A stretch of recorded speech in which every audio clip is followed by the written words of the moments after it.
여러분, 그간 잘 지내셨습니까? 이동춘 교수입니다. 역시 날씨가 계속 좋죠. 하늘은 푸르고 맑고 그리고 공기도 시원하고 이 참 좋은 계절에 여러분들 공부하시기 위해서 죄송합니다. 그러나 시대적 사명을 가지고 선한 마음으로 오늘 수업에 임해 주시면 고맙겠습니다. 수업을 시작하겠습니다. 오늘은 5주차 강의 시간이군요. 오늘 수업의 주제는 한국교회가 그동안 한국사회 내, 한반도 내에서 통일을 위해서 어떤 수고를 해왔는지, 그리고 선도적으로 어떤 역할을 해왔는지, 그 통일 리더십의 역사에 대해서 살펴보도록 하겠습니다. 질문을 하나 해볼까요?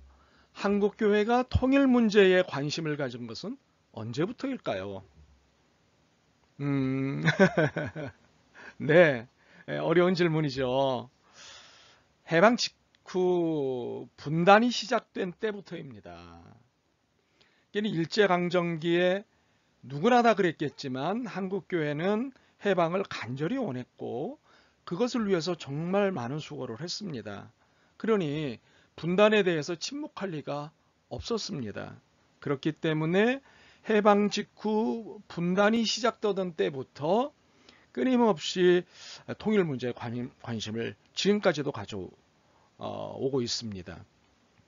그러나 한국교회가 민족 통일 문제에 대해서 본격적으로 관심을 가진 것은 1980년대입니다. 1980년대 이 점을 주목할 필요가 있습니다. 저는 1980년대를 주목합니다. 그래서 여러분들에게 1980년대를 주목하자고 제안을 하는데요. 그 이유는 이제 이후에 설명되어지는 것들을 통해서 여러분이 이해하실 수 있을 거예요.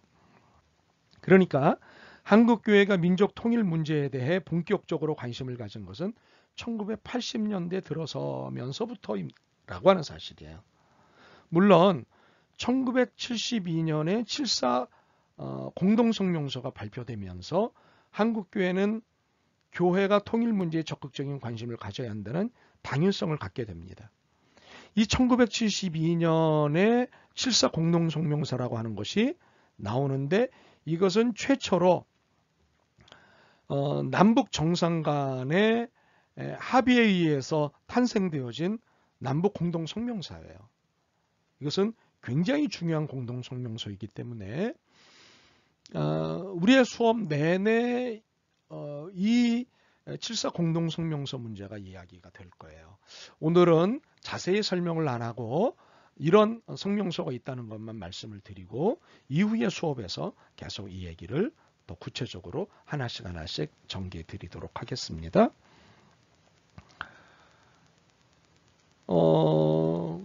그러니까 1980년대에 들어서기 이전인 1970년대 말까지 한국교회가 통일 문제에 적극적인 관심을 갖지 않고 일부가 관심을 가졌고 그리고 통일의 당위성에 적극적으로 동의를 하고 있었다는 거죠.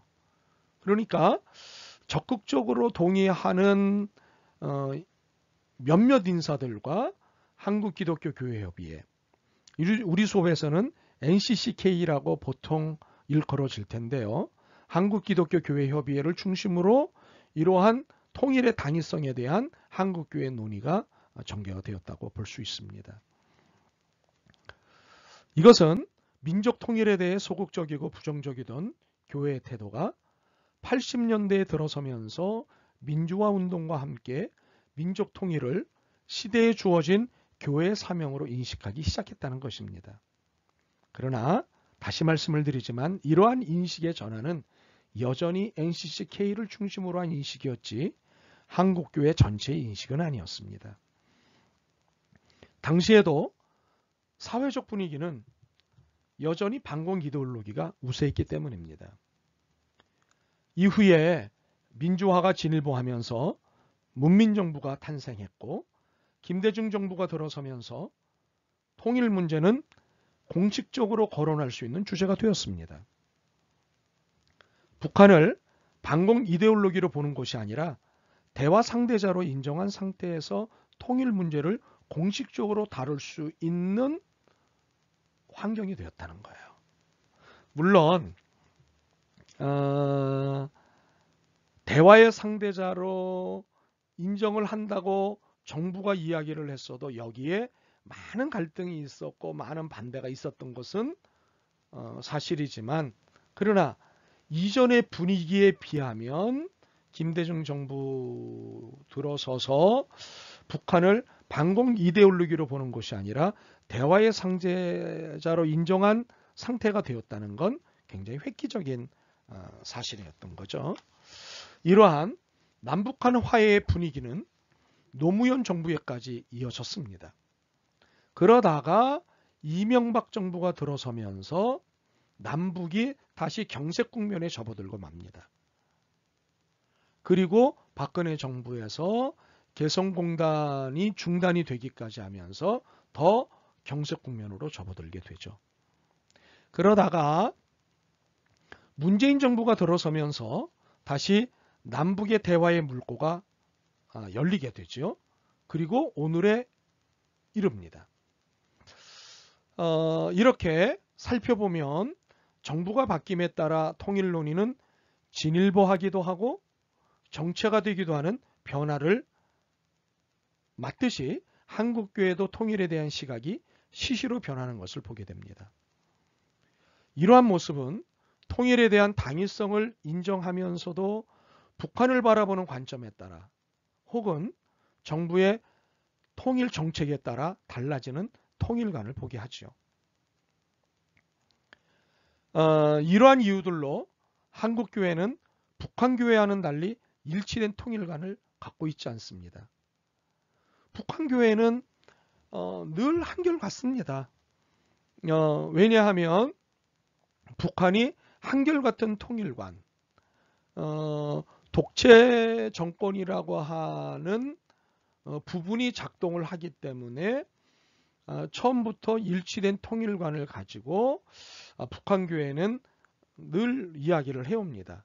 반면에 한국교회, 남한교회는 정부의 입장에 따라서 달리 일치되지 않은 통일관을 가지고 지금까지 지내오고 있죠.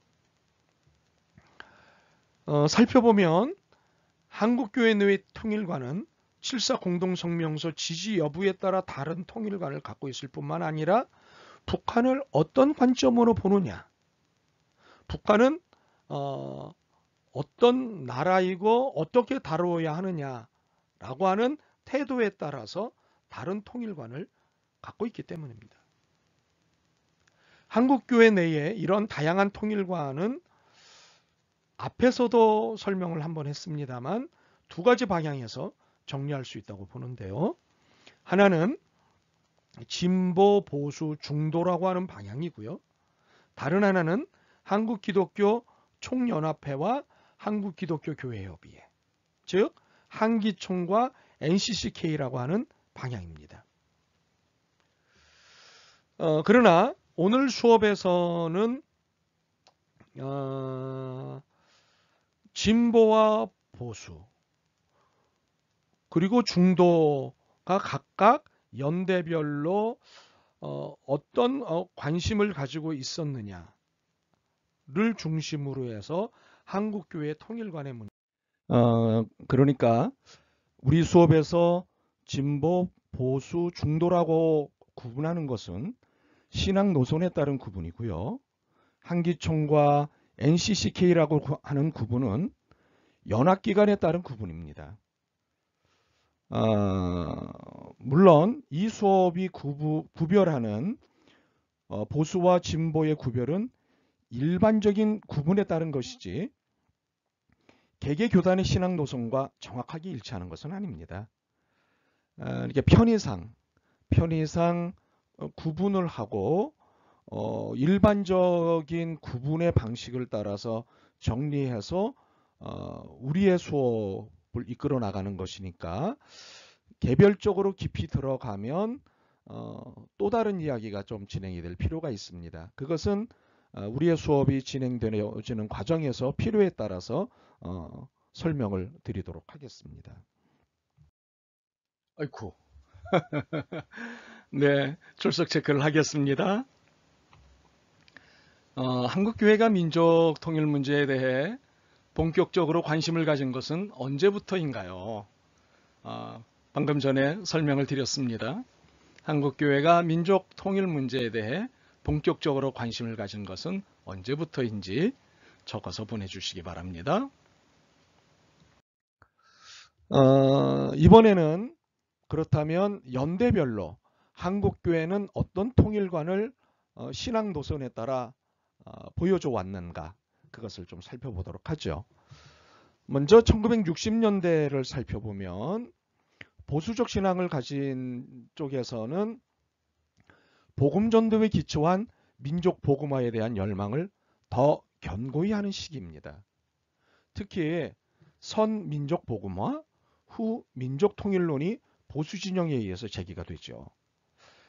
보시다시피 민족 복음화가 먼저다라는 겁니다. 그리고 민족 통일은 나중에 민족 복음화가 되고 난 다음에 민족 통일이 이루어져야 되고 거기에 관심을 쏟아야 된다라고 하는 입장이 1960년대에 나타납니다. 그리고 진보 진영의 입장에서는 보수 일본도에서 진보가 작은 움직임을 보이기 시작합니다. 그러니까는 분단 이후, 한국전쟁 이후 보수적인 분위기가 한국교회를 지배를 했죠. 물론 한국 사회도 마찬가지이긴 합니다만, 그러다가 60년대에 들어서면서 진보적 움직임이 보이기 시작을 합니다. 예를 들면 대북공정 거부와 증오심에 기초한 북진 통일을 지향을 하고 남북한 상호 인정 그리고 대화를 전제로 하는 평화 통일을 주창하는 내용이 1961년도에 나옵니다. 그리고 기독교 통일연구기구 설치를 제안하고 남북한 상호 적대 감정 해소와 화해를 위한 회개 운동을 전개하자는 제의를 1966년도에 합니다. 그리고 국제공산주의의 다양성과 대화 가능성 및 변화 가능성에 대한 소개를 1968년도에 합니다. 이렇게 보수적인 분위기가 일변되어 있던 당시에 점점 작지만 진보적 움직임이 보이기 시작했다는 거죠. 1970년대의 한국교회 통일관을 살펴보면 보수적 입장은 60년대와 같습니다. 그리고 진보적 신앙을 가진 분들은 7.4 공동성명서에 힘입어 진보 진영은 민족공조라는 차원에서 목소리를 높이기 시작합니다. 유신체제 등장 이후에 진보적 운동은 굉장히 거세지죠. 유신체제라고 하는 것은 국가 혹은 정부가 국민권을, 시민권을, 주권을, 시민의 주권을 대단히 제한하고 강제하는 그런 법을 만들어서 진행했던 그런 체제를 말하죠. 이때 진보적 운동은 굉장히 거세집니다. 이 7.4 공동성명은 우리의 수업에서 뭐 여러 차례 다루게 되겠는데 1972년 남한의 박정희 대통령하고 북한의 김일성 주석하고 상호 대리인을 앞세워서 공동성명을 냅니다.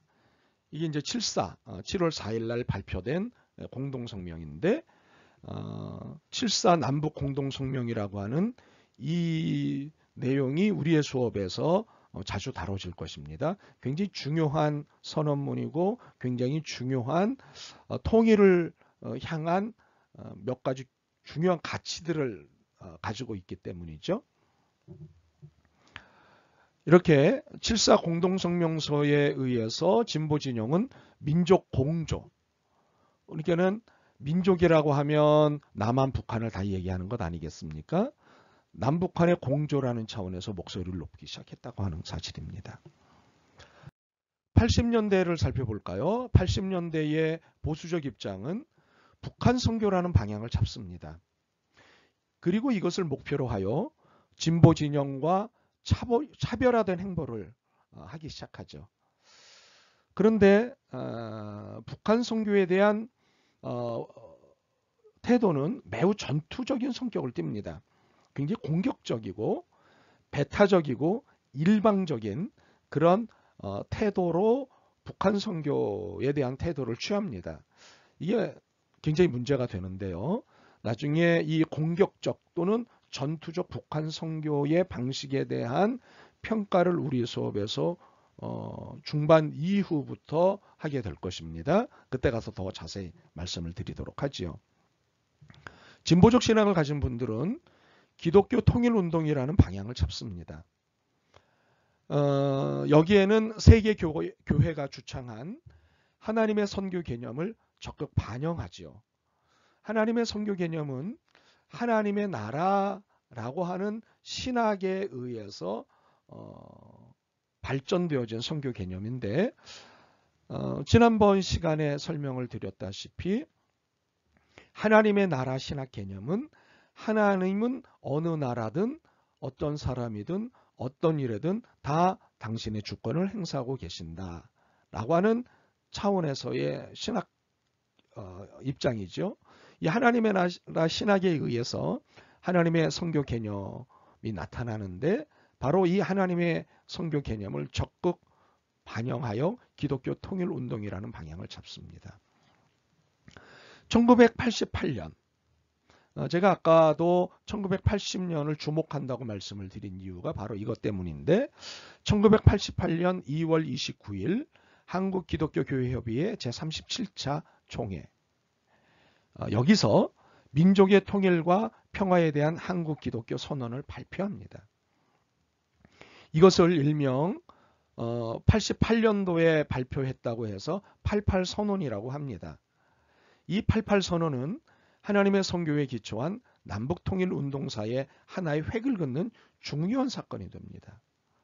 그리고 이 80년대에 국외에서는 도잔소 회의와 근리온 회의라고 하는 회의가 개최돼서 여기서 남북교회 지도자들이 만나게 됩니다. 국내에서는 만날 수 있는 환경이 안 됐고 그리고 굉장히 엄격한 제한을 두고 있었기 때문에 국외에서 이런 남북 교회 지도자가 만나는 일을 진행을 했던 거죠.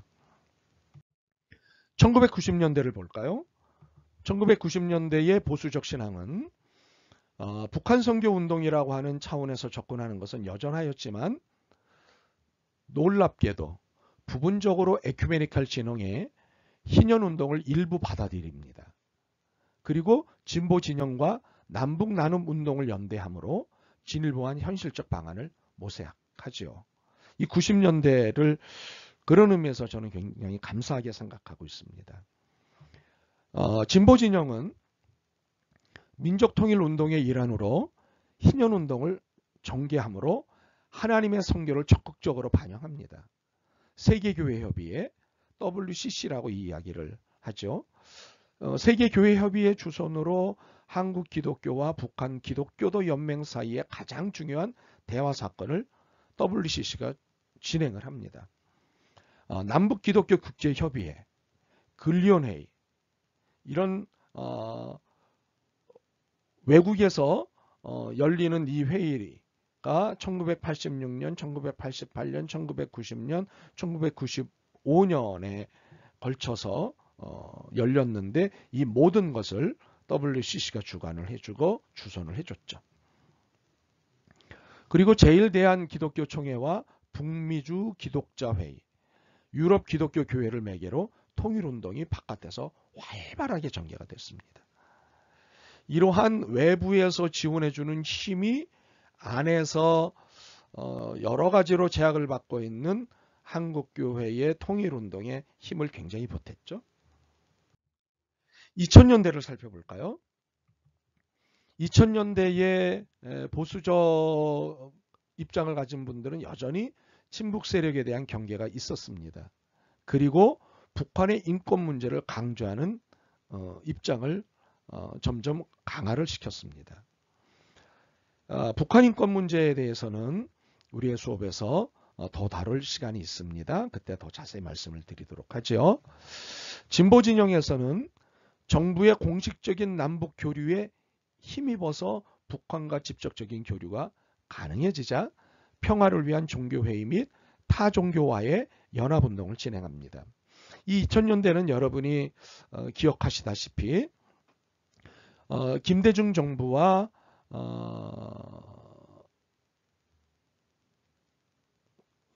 뭡니까? 그 노무현 정부가 있던 시절 아닙니까? 이 2000년대에 그래서 북한과 상호 교류를 하고 대화를 하자는 입장의 정부였기 때문에 이런 정부의 공식적인 남북 교류에 힘입어서 진보 진영에서는 굉장히 적극적으로 이 분위기를 활용을 했죠. 네. 2000년대에 들어와서 획기적인 일들이 많이 벌어졌죠. 2010년대를 볼까요? 2010년대는 보수적 입장과 진보적 입장 간의 갈등이 심화가 됐습니다. 아시다시피 이제 진보 정권에서 보수 정권으로 바뀌면서 이명박 정부와 박근혜 정부에 의해서 보수적 태도를 보이고 다시 남북 간의 분위기가 굉장히 냉랭해졌죠. 네. 금강산 관광도 중단이 됐고 그리고 개성공단도 가동이 중단이 돼 버립니다. 그러면서 냉규류가 아주 깊어졌죠.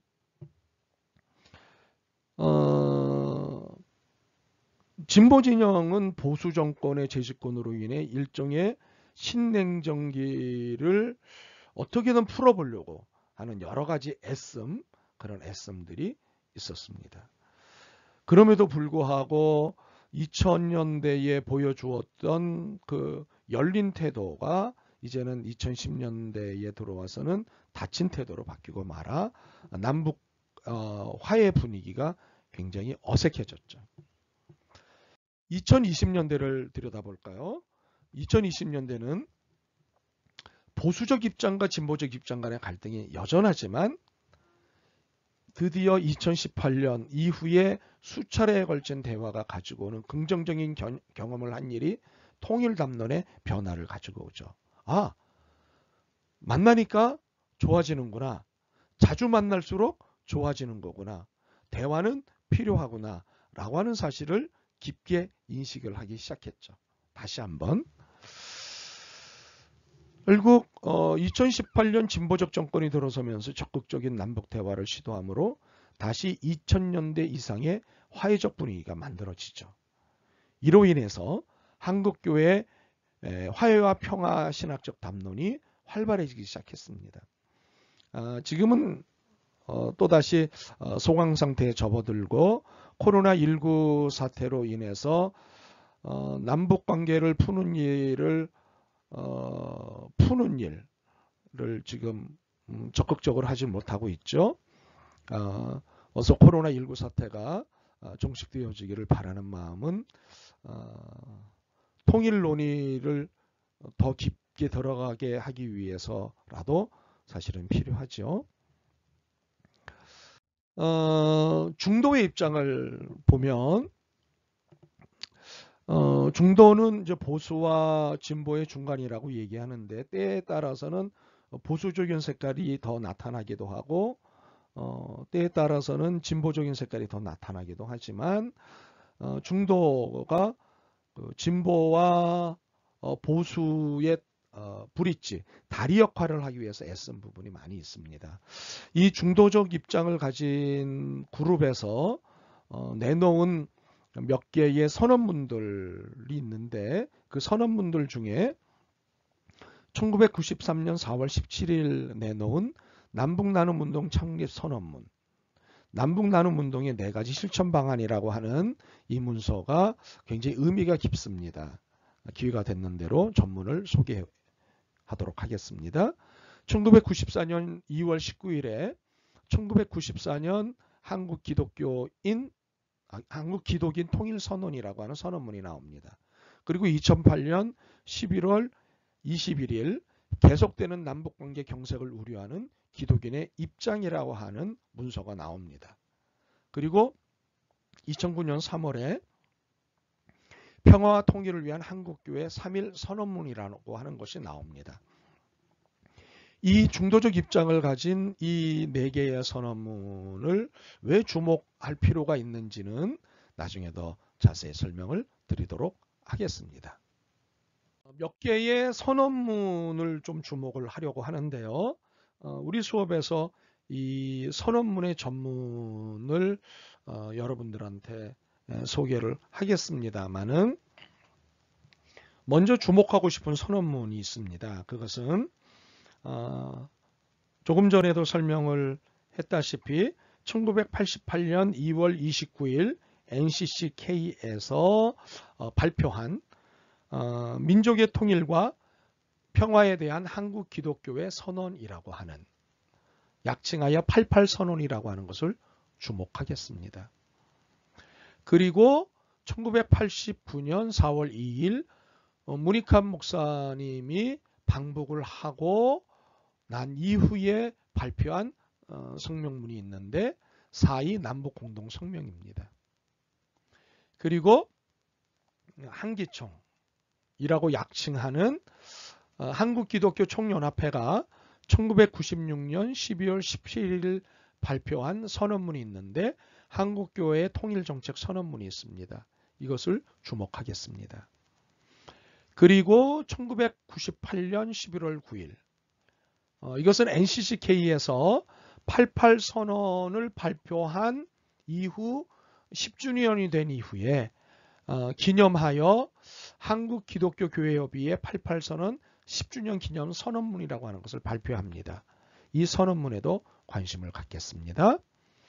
그리고 놀라웠게도 2004년 8월 15일 NCCK와 한기총, 이 두 개의 갈등 구조를 갖고 있는 어떻게 보면 이질적인 두 개의 연합단체가 만나서 8.15 광복 59주년을 맞으며 라고 하는 성명서를 발표합니다.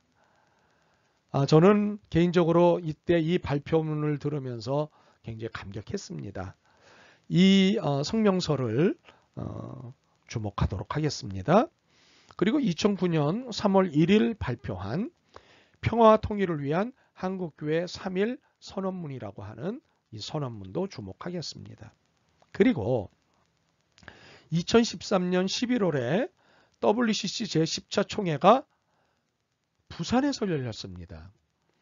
이때 한반도 통일에 관심을 갖고 있는 세계의 모든 교회 지도자들이 모여서 선언문을 하나 발표를 했는데요. 이것이 한반도 평화와 통일에 관한 선언입니다. 이 선언 또한 굉장히 귀한 내용을 담고 있기에 우리 수업에서 주목을 하도록 하겠습니다. 그리고 2019년 4월 25일 NCCK에서 4.27, 그러니까 2018년 4월 27일 판문점 선언이 있었던 이후 1주년을 맞이해서 성명서를 발표합니다. 이 성명서 또한 주목하도록 하겠습니다. 그리고 2019년 9월 19일 NCCK에서 발표한 성명서인데요. 2018년 9월에 평양 공동성명을 발표하지 않았습니까? 바로 이 9월 평양 공동성명서 발표 1주년을 기념하는 한국교회 남북교류협력단 성명서라고 하는 성명서가 있는데 이 성명서 또한 주목을 하도록 하겠습니다. 그러나 수업 중에 이미 말씀을 드린 바대로 이들 선언문 중에 한국교회가 발표한 선언문 중 가장 큰 방향을 불러일으켰던 소위 88선언, 한국기독교교회협의회 즉 NCCK가 1988년에 발표한 민족의 통일과 평화에 대한 한국기독교회 선언에 가장 큰 관심을 갖도록 하겠습니다. 저는 이 선언문이 모든 한국교회의 통일선언문의 시금석이 되었다고 평가하기 때문입니다.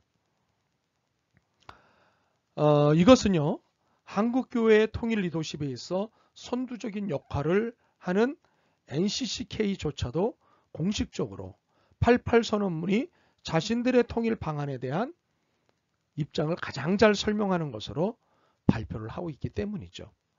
사실 NCCK가 88선언 이후에 많은 성명서 내지는 선언문을 발표해 왔습니다. 그럼에도 불구하고 88선언문을 넘지 않는다, 넘지 못한다 라고 하는 것을 발표를 하고 있습니다. 그렇기도 하지만 저도 개인적으로 연구를 하면서 이 88선언문은 매우 중요한 선언문이요. 그리고 이 선언문을 아직 능가하는 선언문이나 성명서가 발표되지 않았다고 보기 때문에 오늘 수업에서 이 88선언문에 주목하여 여러분과 함께 이후의 수업을 계속 진행을 하도록 하겠습니다. 그러나 빠뜨리고 갈 수 없는 문서가 하나 있습니다. 올해가 어떤 해인지 여러분 혹시 알고 계시나요? 한국전쟁 70년입니다. 한국전쟁 70년을 맞아서 NCCK에서 지난 6월 17일 날 한국전쟁 70년 한국기독교회 평화호소문이라는 것을 내놓았습니다. 88선언 굉장히 중요하고, 그래서 오늘 수업에서 88선언문에 대해서 집중적으로 설명을 드리고 그것을 중심으로 여타의 성명서들, 문서들을 설명을 드리겠습니다마는 이 문서 현 시점에 있어서 중요하다고 생각합니다. 물론 길게 설명을 드릴 여유는 오늘은 없습니다. 그러나 여러분이 이 문서가 올해라고 하는 차원에서, 그리고 가장 시의적이라고 하는 차원에서 여러분이 기억해 주시면 좋겠습니다. 이 88선언문은 이렇게 고백을 합니다. 이제 우리 한국교회는 그리스도인들 모두가 평화를 위하여 일하는 사도로 부름을 받았음을 믿으며 같은 피를 나눈 한 결애가 남북으로 갈라져 서로 대립하고 있는 오늘의 이 현실을 극복하여 통일과 평화를 이루는 일이 한국교회에 내리는 하나님의 명령이며 우리가 감당해야 할 선교적 사명임을 믿는다 라고 선언을 합니다.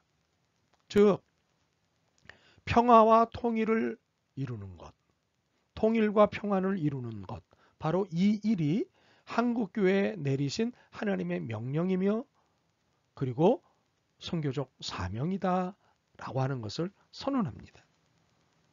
이런 고백하에 정의와 평화를 위한 선교적 전통을 한국교회는 가지고 있다고 해석을 하죠.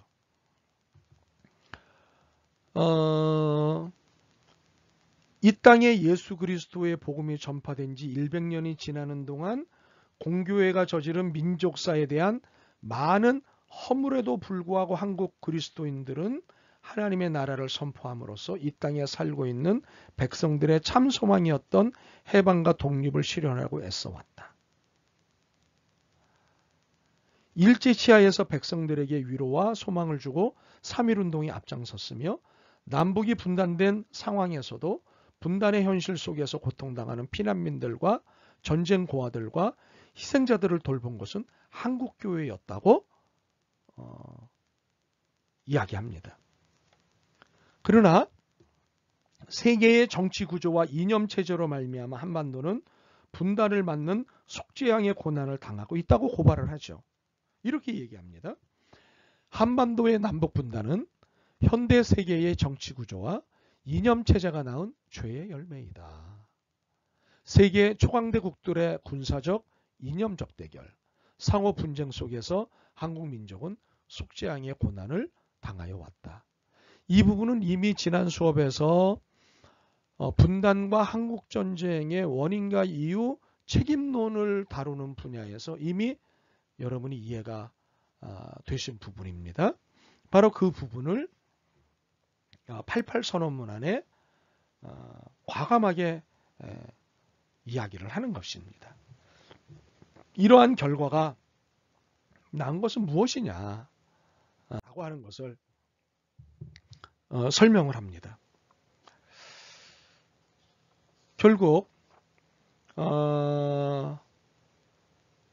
한 민족의 분단, 그러니까 한국 민족의 분단은 세계 초강대국들의 동서냉전체제의 대립이 빚은 구조적 죄악의 결과이며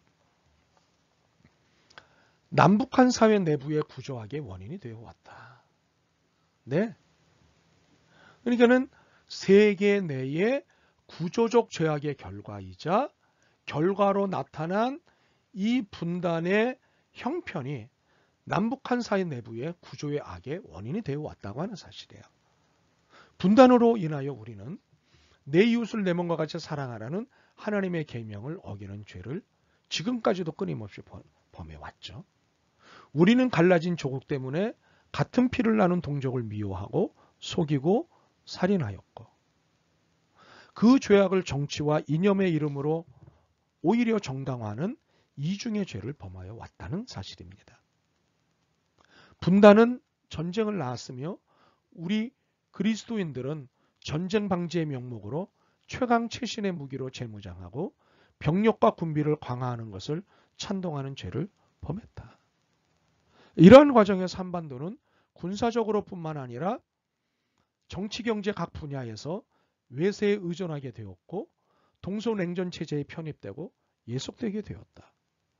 우리 그리스도인들은 이러한 민족 예속화 과정에서 민족적 자존심을 포기하고 자주 독립 정신을 상실하는 반민족적 죄악을 범하여 온 죄책을 고백한다 라고 이야기를 합니다. 그러니까는 분단의 원인, 분단의 이유, 한국전쟁의 원인, 한국전쟁의 이유를 그대로 이 선언문 안에 고백을 하고 그것이 결국 우리가 서로 사랑하지 못하고 살게 하는 죄를 범하게 했고 그 범한 죄를 우리가 고백해야 한다라고 이야기를 하는 거죠.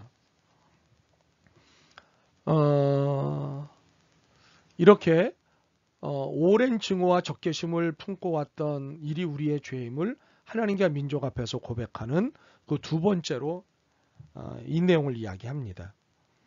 우리는 한국교회가 민족 분단의 역사적 과정 속에서 침묵하였으며 면면이 이어져 온 자주적 민족 통일 운동의 흐름을 외면하였을 뿐만 아니라 오히려 분단을 정당화까지 한 죄를 범했음을 고백한다.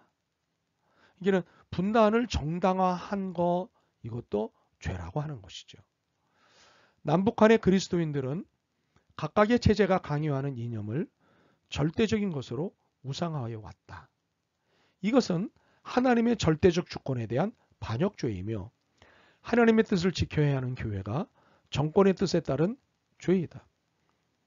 그는 정부가 내놓은 통일 방향과 정책이 마치 하나님이 이 시대에 주시는 통일 정책과 방향이라고 그렇게 해석한 모든 것, 그것은 바로 죄라고 하는 사실이죠. 특히 남한의 그리스도인들은 반공 이데올로기를 종교적인 신념처럼 우상화하여 북한 공산정권을 적개시한 나머지 북한 동포들과 우리와 이념을 달리하는 동포들을 저주하기까지 하는 죄를 범했음을 고백한다. 이것은 계명을 어긴 죄이며 분단에 의하여 고통받았고 아직도 고통받고 있는 이웃에 대하여 무관심한 죄이며 그들의 아픔을 그리스도의 사랑으로 치유하지 못한 죄이다 라고 하는 이 죄책에 대한, 죄에 대한 고백을 하는 겁니다. 여러분 이 내용들을 쭉 보시면서 어떤 생각이 드십니까? 분단은 당연한 것이고 분단이 되어줄 수밖에 없는 것은 어쩔 수 없는 일이고, 그리고 북한은 잘못했기 때문에 저런 고통을 받는 것은 당연하고 라고 하는 등등의 태도를 가졌다면 지금 88 선언에 의해서 정리되어지는 죄의 항목에 들어간다고 하는 사실입니다. 네. 이러한 죄책의 고백은 NCCK가 이후 통일 선언문을 작성해 나가는데 아주 중요한 기초가 됩니다. 그래서 이것을 정리해 보면, 첫째, 같은 피를 나눈 동족을 미워하고 속이고 살인하였을 뿐만 아니라 그 죄악을 정치와 이념의 이름으로 오히려 정당화하는 이중의 죄를 범한 죄를 고백했습니다. 둘째로 고백한 것은 이것으로 전쟁 방지의 명목을 삼아 최강 최신의 무기로 재무장하고 병력과 군비를 강화하는 것을 찬동하는 죄를 고백했습니다. 셋째는 외세에 의존하는 민족 예속화 과정에서 민족적 자존심을 포기하고 자주독립 정신을 상실하는 반민족적 죄악을 범하여온 죄를 고백했습니다. 넷째, 남한의 그리스도인들은 반공 이데올로기를 종교적인 신념처럼 무상화하여 북한 공산 정권을 적개시한 나머지 북한 동포들과 우리와 이념을 달리하는 동포들을 저주하기까지 하는 죄를 범했음을 고백했습니다. 이 모든 것을 다시 정리하면요, 정치와 이념의 논리에 의해 좌우되었던 점, 전쟁 방지를 빌미로 무기와 군비를 증가시킨 점, 외세 의존으로 민족적 자존심을 포기한 점, 반공 이데올로기를 우상한 점 등에 대한 죄의 고백이라고 하는 사실이죠. 이러한 죄책을 NCCK는 고백을 한 이후에 민족 통일을 위한 한국교회의 기본 원칙을 이야기합니다. 그 기본 원칙은 다른 것이 아니라 1972년 남북 간에 최초로 합의된 7.4 공동성명에 나타난 자주, 평화, 그리고 사상 이념 제도를 초월한 민족적 대단결의 3대 정신이 민족의 화해와 통일을 위한 기본 원칙으로 삼고, 통일을 위한 두 가지 원칙을 가지고 모든 대화 및 협상 실천 속에서 전개되어야 한다고 주장을 합니다. 그러니까 1972년에 남북 간에 최초로 합의된 성명서가 7.4 공동성명서인데요. 이때 세 개의 이념을, 세 개의 원칙을 나타내는데, 하나는 자주적이고, 하나는 평화적이고, 하나는 민족적 대단결이라고 하는 대단히 중요한 세 가지 통일을 위한 원칙을 제시하고, 이후에 이것이 계속해서 남북 정상 간의 선언문 내지는 성명서가 발표가 될 때마다 꼭 나타나는 이야기입니다. 예, 자주적이고 평화적이고 민족적 대단결 하에서 통일은 논의되어야 한다라고 하는 거예요. 그리고 이 통일을 위한 두 가지 원칙을 가지고 이것과 함께 통일을 위한 두 가지 원칙을 가지고 모든 대화와 협상 그리고 실천 속에서 전개되어야 한다고 주장을 하는데요. 그 두 가지 원칙이라고 하는 것이 무엇이냐면 이런 거예요. 하나는 통일은 민족이나 국가의 공동성과 이익을 실현하는 것일 뿐만 아니라 인간의 자유와 존엄성을 최대한 보장하는 것이어야 한다고 하는 원칙입니다. 그러니까 모든 인간이 갖고 있는 자유, 모든 인간은 존엄성을 누릴 수 있다고 하는 이 부분에 있어서 최대한 보장하는 것으로서의 통일이 진행되어야 한다는 겁니다. 이게 민족이나 국가의 공동선의 그리고 이게 실현을 이루는 것만이 아니라 바로 인간 개개인이 갖고 있는 자유와 존엄성이 최대한 보장되어야 한다는 첫 번째 원칙이고요. 또 하나의 원칙은 통일을 위한 방안을 만드는 모든 논의 과정에서 민족 구성원 전체의 민주적인 참여가 보장되어야 한다고 하는 것입니다. 이게는 민주적인 참여가 보장되어야 한다는 게 굉장히 중요하죠. 한 사람에 의해서 또는 일부 지도자들에 의해서 이런 통일을 위한 방안이 만들어져서는 안 된다는 거예요. 특별히 분단체제 하에서 가장 고통을 받고 있을 뿐만 아니라 민족 구성원의 다수를 차지하고 있으면서도 의사결정 과정에서 늘 소외되어 온 민중의 참여는 우선적으로 보장되어야 한다고 하는 것이 통일을 위한 두 번째 원칙이었다고 하는 사실이죠. 네, 민중의 참여. 네, 민중은 결코 소외되어서는 안 된다. 민중이 적극적으로 통일의 의사결정 과정에 참여되어야 한다. 그것이 우선적으로 보장되어야 한다고 하는 원칙을 내세운 거죠. 네. 그리고 나서 이제 남북한 정부에 대한 한국 교회에 건의를 합니다. 이제 교회의 입장에서 남북한 정부에게 내놓은 건의였는데요. 이 항목에서는 좀 더 파격적인 제안을 합니다. 그것은 무엇이냐면 우선 남북한 양측은 체제나 이념의 반대자들이 자기의 양심과 신앙에 따라서 자유롭게 비판할 수 있도록 최대한 허용할 것을 건의합니다. 사실 1988년에 한국 사회의 분위기는 군사정권 하에서 전개되어진 정치적 분위기였거든요. 네. 그래서 국가에 대한 체제 비판이나 국가가 내놓은 이념에 대한 반대를 하면 굉장히 어려움을 겪던 그런 시절이었습니다. 바로 이때 한국교회가 남북한 정부에게 내놓은 이 건의는 과감한 건의일 수밖에 없었던 거죠. 예. 자유롭게 비판할 수 있도록 최대한 허용할 거. 2020년 현재의 분위기에서는 이해하기가 어려운 분위기죠. 지금은 뭐 자유롭게 그래도 예전에 비해 무척 자유롭게 비판할 수 있지 않습니까? 네. 유튜브를 보면 정말 자유로운 대한민국이다라고 하는 것을 느낄 수 있습니다. 예. 가짜뉴스도 마음껏 날개를 달고 다니고 있고요.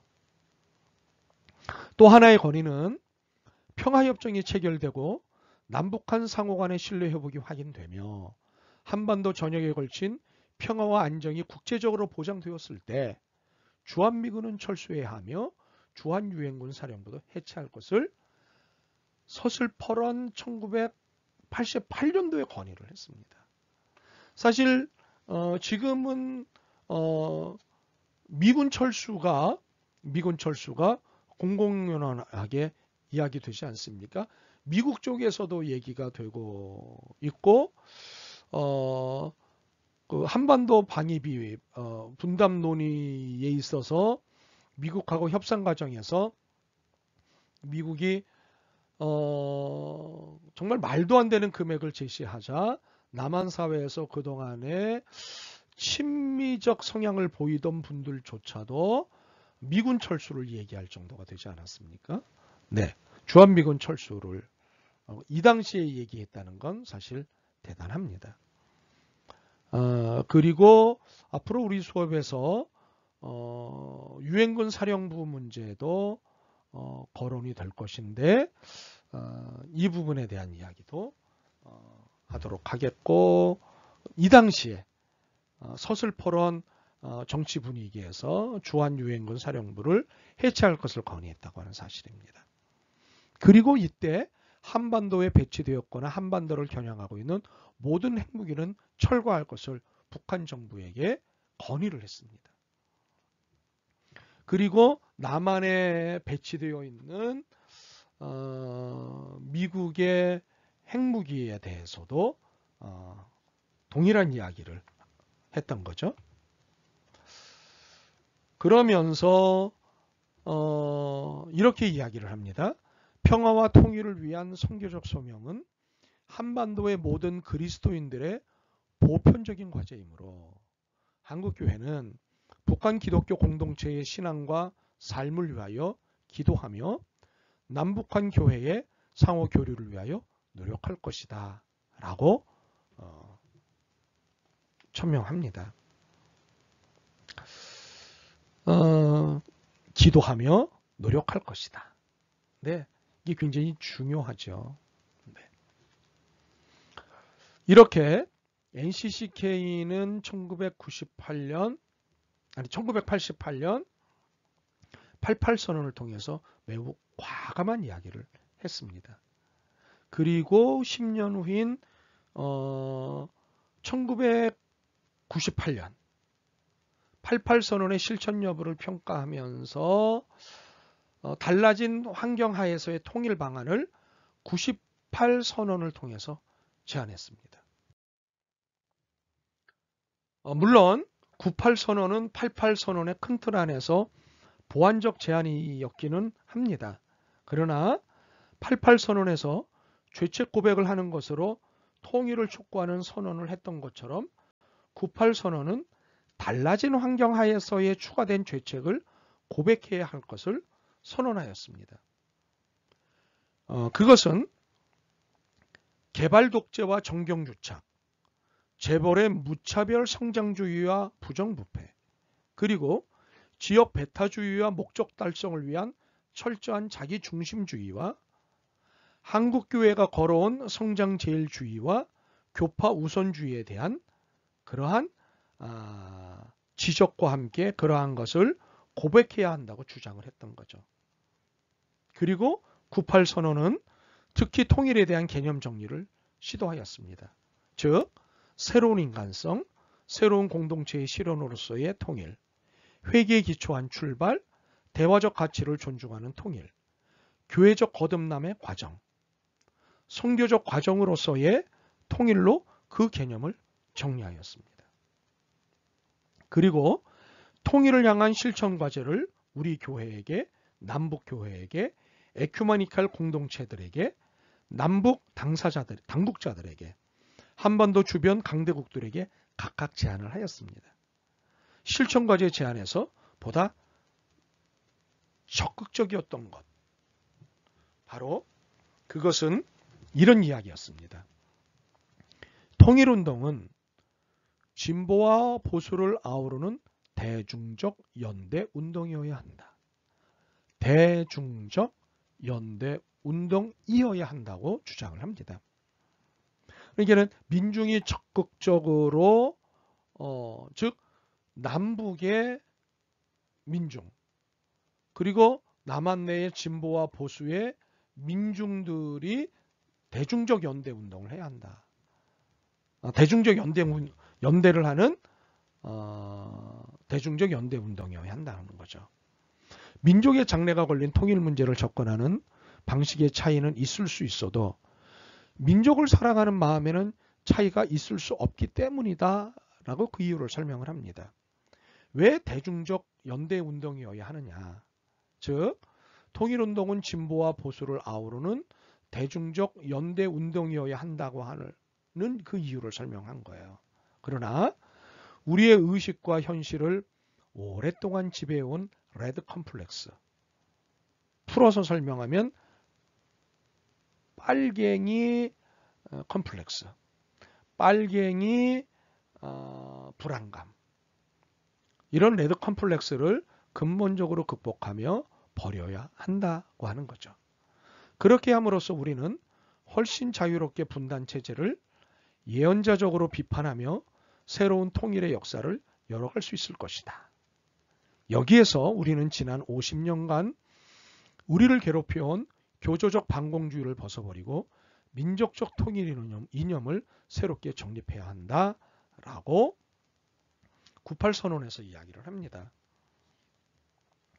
여기서 다시 설명을 좀 드리자면 레드 컴플렉스라는 것과 교조적 반공주의라고 하는 용어입니다. 이 98년 당시만 하더라도 레드 컴플렉스, 교조적 반공주의라고 하는 용어는 지금도 그렇습니다만은 그 당시에는 더더욱이 불편한 용어였습니다. 이런 용어를 발언했다고 하는 것은 대단히 과감한 제안이었던 거죠. 또 하나의 과감한 제안은 남과 북의 교회는 새하늘과 새 땅을 이루는 하나님의 선교에 공동으로 참여하는 동역자여야 한다. 그러니까는 남과 북의 교회를 동역자 개념으로 이해를 했다는 거예요. 한국 교회는 북한 지역 내 옛 교회의 회복이나 일방적인 선교의 포기를 선언해야 한다라고 하는 거죠. 그러니까는 북한이 원하는 선교가 아니라 나만이 하고 싶은 선교적 방식으로 북한 선교를 진행해서는 안 되고 이런 일방적인 선교를 포기해야 한다라고 하는 것이에요. 북한에서의 교세 확장이나 실지 회복을 통한 선교 승리주의는 지양되어야 한다라고 설명을 합니다. 그러니까 선교 지상주의라는 용어를 사용을 해요. 이제 98선언의 전문을 지금 보여드리지 않았기 때문에 여러분이 설명만 갖고 이해가 어느 정도 될까 궁금해지지만 그러나 선교 지상주의라고 하는 용어를 과감하게 사용하고 이 선교 지상주의를 지향해야 한다고 하는 제안을 과감하게 합니다. 이러한 제안은 사실 보수와 진보의 극명한 차이를 보여주는 제안이라고 볼 수 있습니다. 그러니까 뭐든지 기승전 선교로 끝을 맺는 것은 바람직하지 않다라고 하는 입장이죠. 자, 우리가 표일에서 볼 수 있었다시피 지난 반세기 동안 보수 진영과 진보 진영은 다양한 통일 방안을 제시했습니다. 물론 여기에는 중도 진영의 통일 방안과 기독교 시민단체들의 통일 방안도 포함되어 있습니다. 그러나 이러한 통일 방안은 통일을 진정으로 달성하기보다는 남북한이 각각의 정치적 담론에서 우위를 확보하려는 의도가 반영되었던 것처럼 기독교의 내에서의 다양한 통일 방안 논의도 우위를 확보하려는 의도가 있었다고 보입니다. 각각의 이념에 의해 경쟁적으로 우위를 확보하려고 했던 것입니다.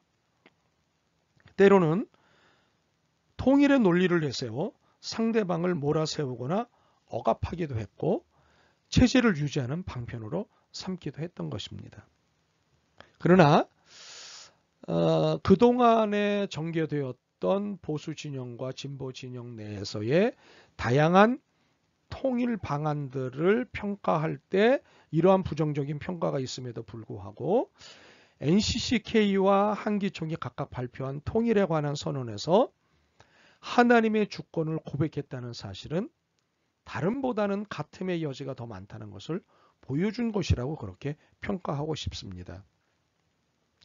나중에 NCCK에서 발표한 선언문의 전문과 한기총에서 발표한 성명서 또는 선언문의 전문을 보여드리면 이해가 분명해지시겠지만 각각의 선언문에 다 하나님의 주권을 고백하고 있습니다. 그러므로 하나님의 주권을 고백했다고 하는 사실은 같음의 여지가 더 많지 다름의 여지가 더 많다는 것은 아니라고 하는 것 아니겠습니까? 서로 다른 길을 걷고 있는 것이 아니면 분명한 겁니다. 같은 하나님 아닙니까? 그리고 하나님의 주권 굉장히 중요하지 않습니까? 그러므로 서로 다른 길을 걷고 있는 것이 아님이 분명한 것입니다. 그러니까 통일을 이루고자 하는 방법이나 관점이 다르더라도 통일이 하나님의 주권하에 있음을 인정한다는 것은 통일은 방법이 아니라 하나님의 주권임을 믿는 것임을 보여주는 것이죠. 그러므로 통일 방법론을 치열하게 논쟁할 수는 있어도 어떤 방법을 사용하실 것인지는 전적으로 하나님의 주권에 맡긴다면 양 진영, 즉 보수 진영이든 진보 진영이든 서로가 입장의 차이에 따른 불편함을 가져야 할 이유가 사라지게 되는 것 아닐까 싶습니다. 이렇게 이 수업이 주장하는 것은 극과 극이 아닌 통합적 접근을 통해 극과 극이 대화할 수 있는 길을 모색해야 한다는 것입니다. 그러므로 보수와 진보 진영이 공히 인정하는 하나님의 주권에 의한 통일과는 논의 위의 논의이고 방법 위의 방법이라고 할 수 있을 것입니다. 이렇게 하나님의 주권에 대한 강조는 세계 교회와 대화할 수 있는 기회가 되었다고도 볼 수 있습니다. 그러므로 우리가 진보 진영에서 이야기하는 것과 보수 진영에서 이야기하는 것들, 이 모든 것들을 부정적으로만 보고 갈등과 긴장 상태에 있다고 그렇게만 평가하지 않으셨으면 좋겠습니다. 그리고 NCCK는 2018년 4월 27일 판문점에서 남북 정상이 만나서 했던 선언의 1주년을 맞아서 성명서를 내놓았습니다. 그 성명서의 내용 중에 중요하다고 여겨지는 것은 이런 선언이었습니다. 이는 유엔이 가하는 유엔을 중심으로 국제사회가 가하는 대북 제재를 해제할 것을 강력하게 촉구를 합니다.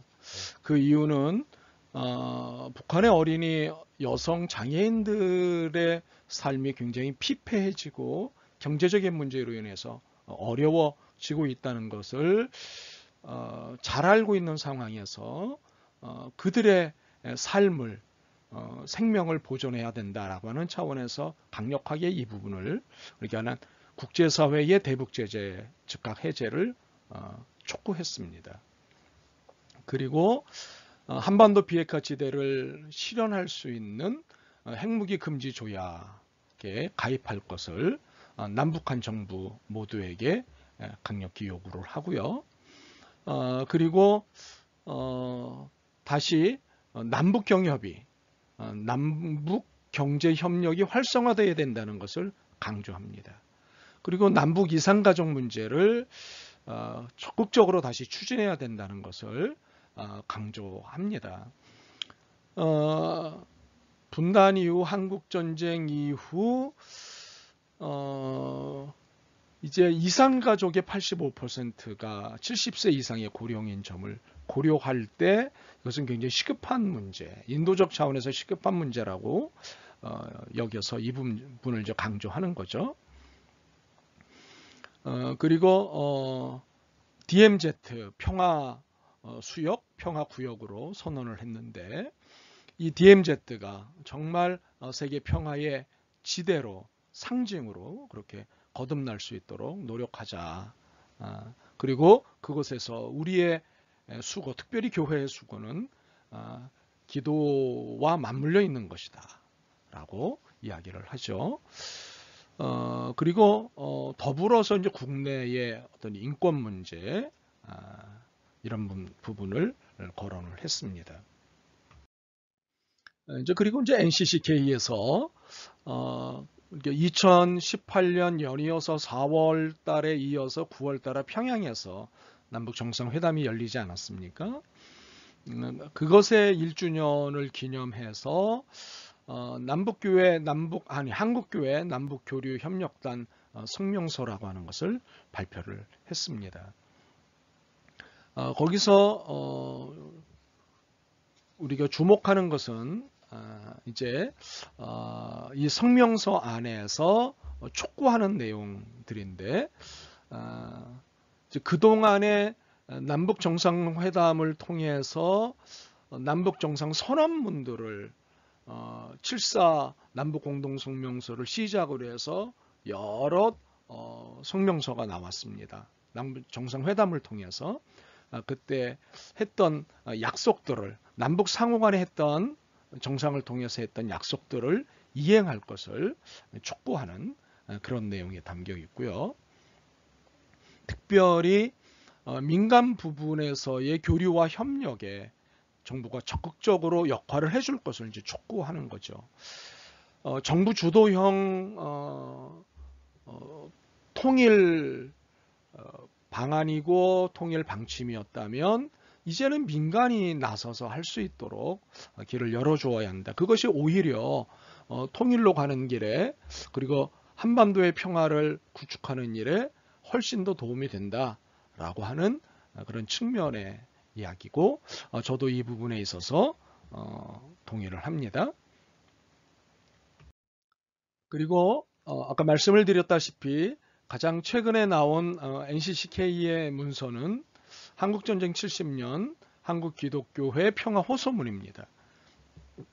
우리 수업에서 특별히 주목하는 부분은 이 호소문에 담겨 있는 성서적 이해 부분입니다. 성서적 이해 부분. 그러니까 이 호소문의 특징은 뭐냐면 88선언하고 그 이후에 나온 98선언문의 문서적 형식을 따르고 있어요. 그런데 특별히 주목하고 싶은 것은, 오늘 수업에서 주목하고 싶은 것은 이 호소문이 제시한 성서적 이해예요.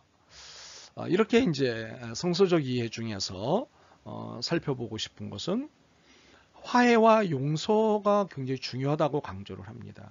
그러면서 제가 붉은색으로 마크를 한 걸 중심으로 읽어드리면, 하나님의 은혜에 의한 화해와 용서를 말하는 것은 우리가 스스로 의로우며 스스로 화해의 길을 열어가고 있다는 교만한 생각에서 벗어나라는 의미입니다. 네.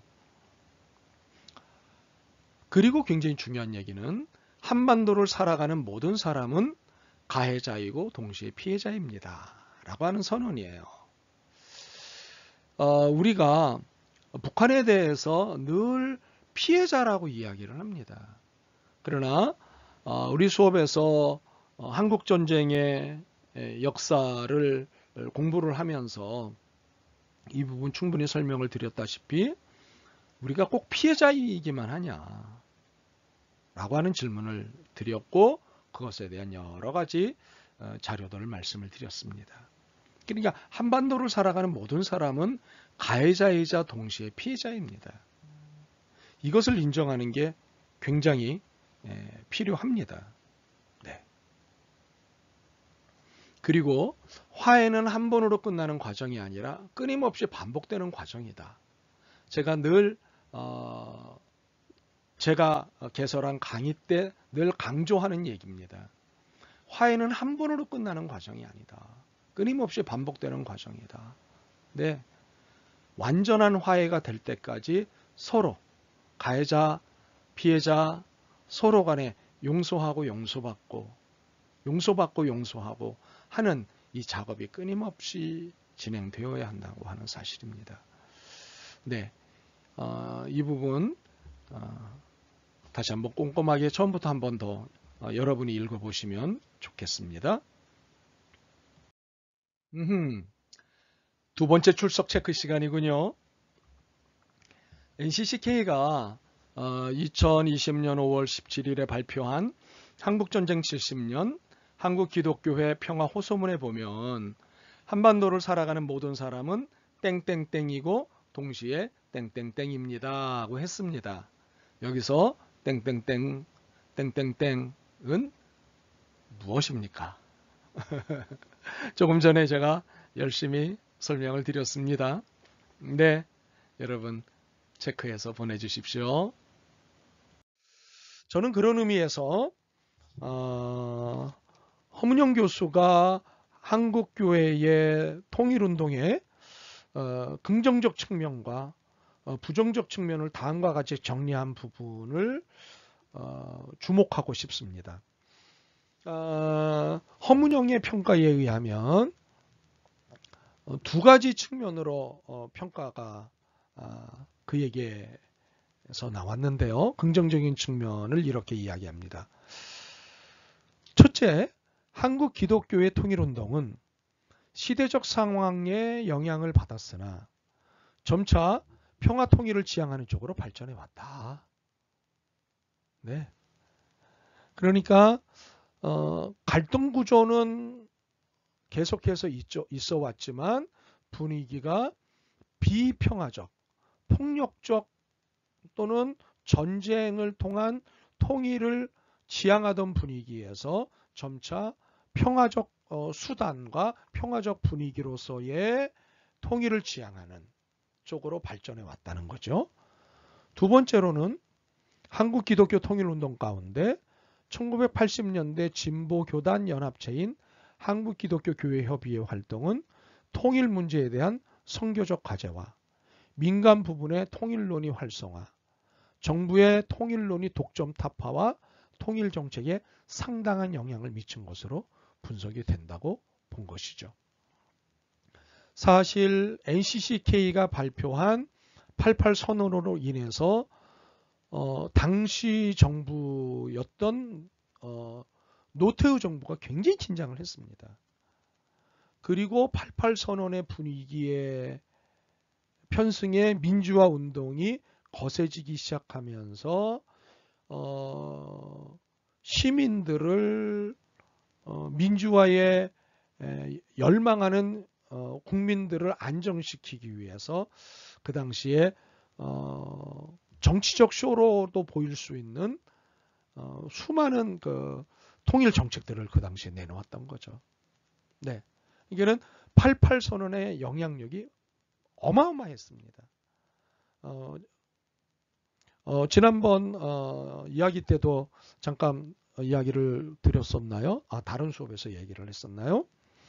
앞으로 우리 수업에서 이 노태우 정부 시절에 내놓았던 통일 정책 그리고 통일 문서들, 통일 전략들에 관심을 많이 가지려고 하는데 그 이유는 이야기를 들어보시면 충분히 이해하실 수 있을 것 같습니다.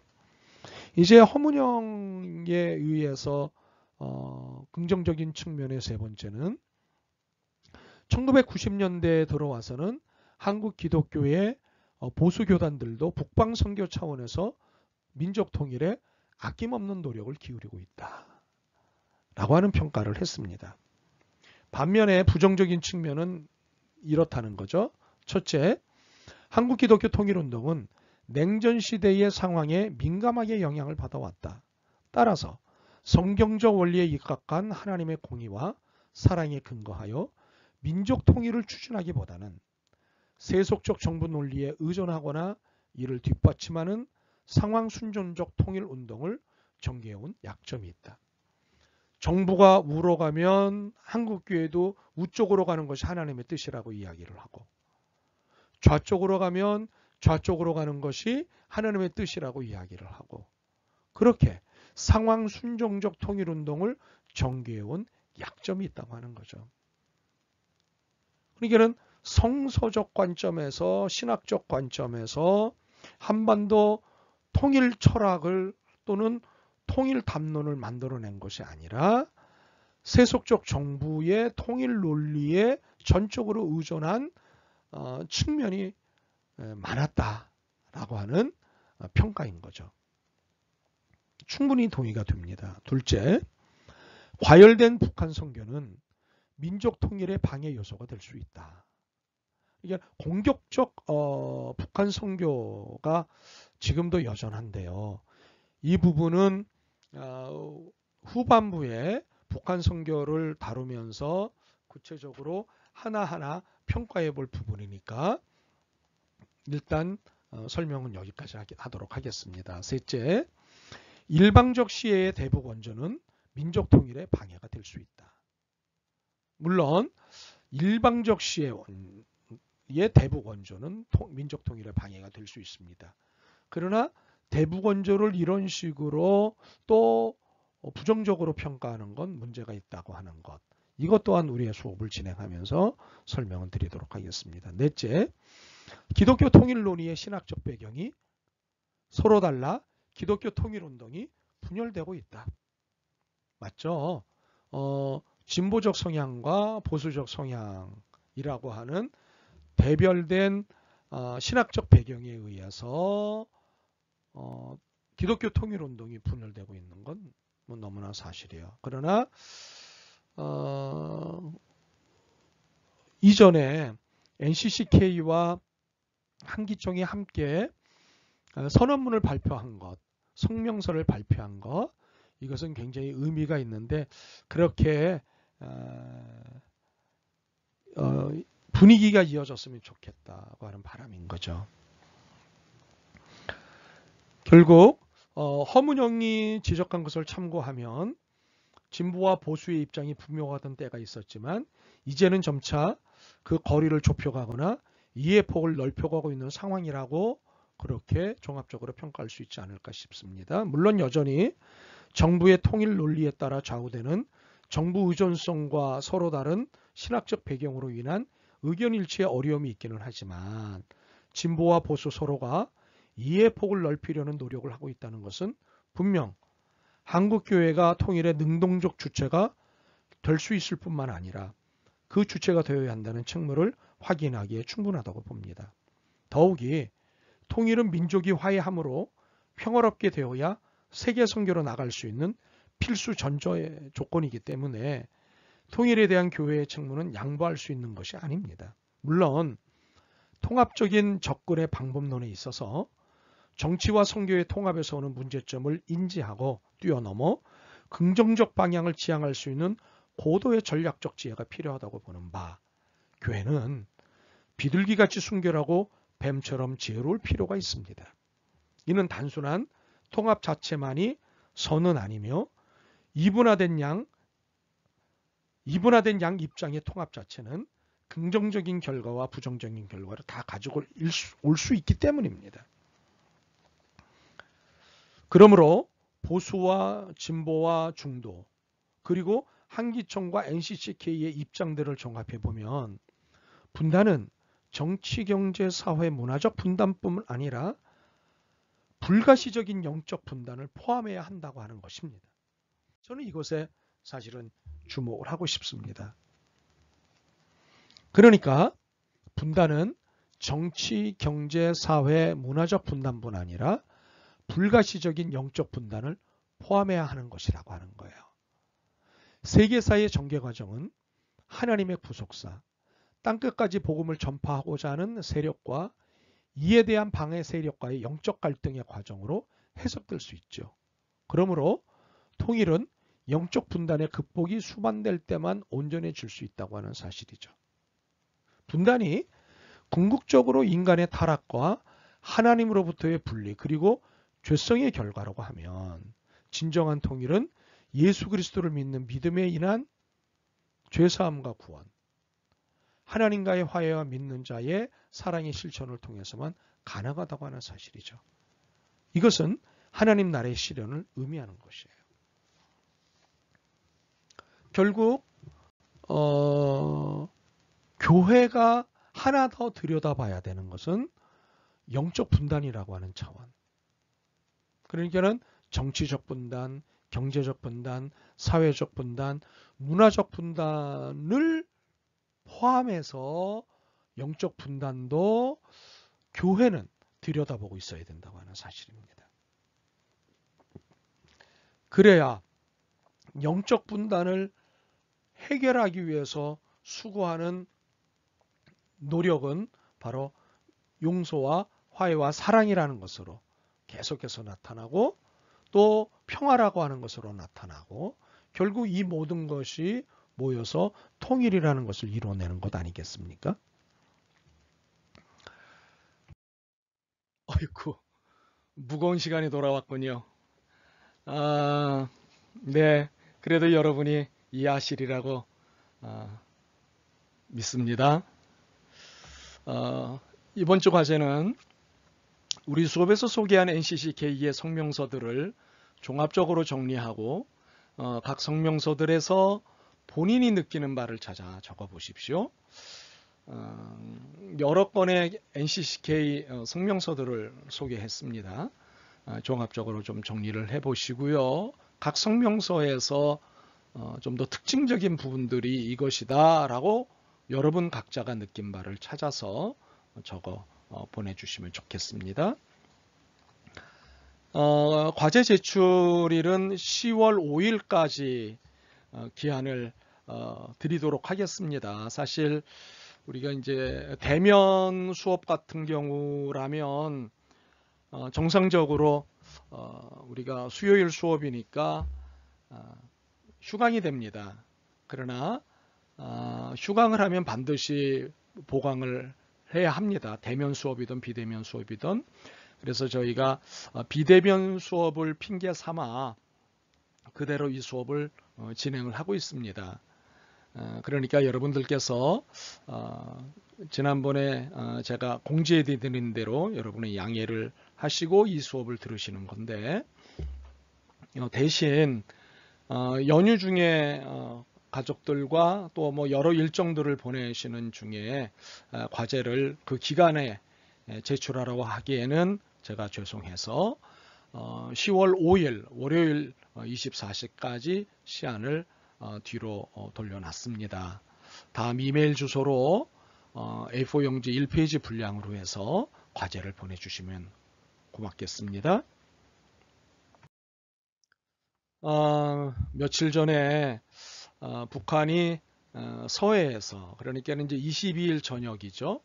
황해남도 강령군 금둥리 연안 수역에서 남측 공무원을 사살한 사건이 발생했습니다. 참으로 일어나서는 안 될 일이 생겼습니다. 무엇보다 고인의 유가족들에게 하나님의 위로가 함께 하시길 기도합니다.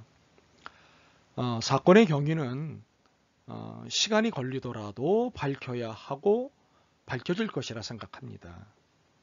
그런데 전후 사실과 진실에 대해서는 우선 논외로 하고, 이 사건이 우리 수업과 연관되어 있기에 한마디만 설명드리고자 합니다. 설명을 드리자면, 북한이 이렇게 사과한 일이 분단 이래 처음 있는 일입니다.